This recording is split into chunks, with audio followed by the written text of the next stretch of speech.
Hello అండి, రైతులందరూ నమస్తే. మనకు గత 2 రోజుల నుంచి వర్షాలు ముంత తుఫాను వల్ల రైతులకు పంటలలో తీవ్ర నష్టం వాటిల్లిందండి.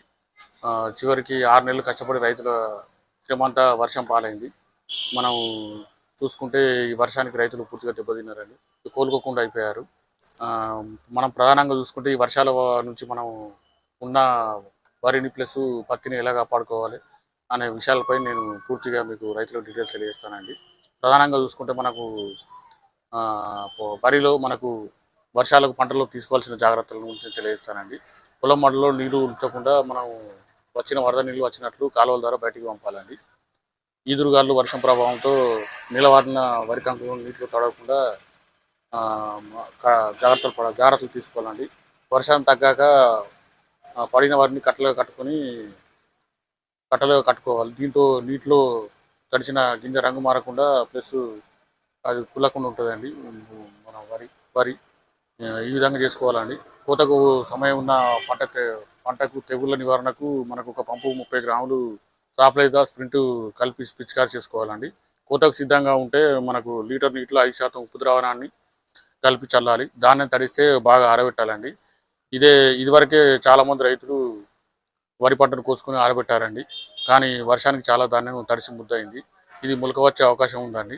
దీంతో వడ్లు ముక్కబట్టే అవకాశం కూడా ఉంది. అందువల్ల రైతులు ఉప్పు ద్రావణాన్ని పంపుకు 150 గ్రాములు కలిపి ఆరబెట్టే క్రమంలో పిచికారి చేసుకోవాలండి. ఇలా చేయడం వల్ల మీరు కొద్దిగా పంటను కాపాడుకున్న వాళ్ళు అవుతారు. అదేవిధంగా పత్తిలో చూసుకుంటే పత్తి పత్తి పంట పూత పిందెలు ఉంటే నీరు లేకుండా చూడాలండి.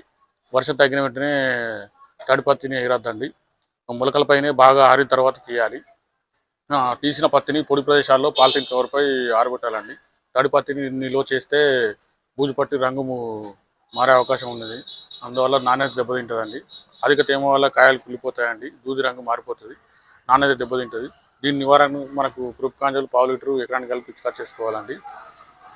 మన నల్లరేగడి నేలలో చూస్తే తేమ శాతం ఎక్కువ రోజులు ఉంటుందండి. దానివల్ల పత్తులు కుళ్ళిపోయే ప్రమాదం ఉన్నదండి. వర్షం నీటిని తరగా కాలువల ద్వారా బయటకు పంపాలి. నల్లరేగడి నేలలలో వర్షాలు తగ్గిన తర్వాత ఆకులపై మచ్చలు ఏర్పడితే బోరాక్స్ 1.5 గ్రాము 1 లీటర్ నీటి కలిపి పిచికారి చేయడం వల్ల పత్తుల్లో మనం వర్షాల నుంచి కాపాడుకున్న వాళ్ళు అవుతామండి. ఈ విధంగా చేస్తే రైతులు కొంతవరకైనా మనకు పత్తిని కాపాడుకున్న వాళ్ళు అవుతారు. అదేవిధంగా మనకు ఈ ముంత తుఫాను వల్ల నష్టపోయిన రైతులకు ప్రభుత్వం నష్టపరిహారం అందజేయాలని మా ఛానల్ ద్వారా రైతులకు ప్రభుత్వాన్ని తెలియజేస్తున్నానండి. ఇదివరకే చాలా దెబ్బతిన్నాయండి. రైతులు అదే పడద్దు. మనం ఈ పంట కాకపోతే వచ్చే పంటకైనా మనం సంపాదించే దిశగా ఉంటామండి. అందువల్ల రైతులు ధైర్యాన్ని కోల్పోకుండా ఉండాలని మా ఛానల్ ద్వారా తెలియజేస్తున్నానండి. మా ఛానల్ సబ్స్క్రైబ్ చేయండి, లైక్ చేయండి, షేర్ చేయండి. ఈ వార్తను ఒక 100 మంది తెలియజేయడం వల్ల మిగతా రైతులకు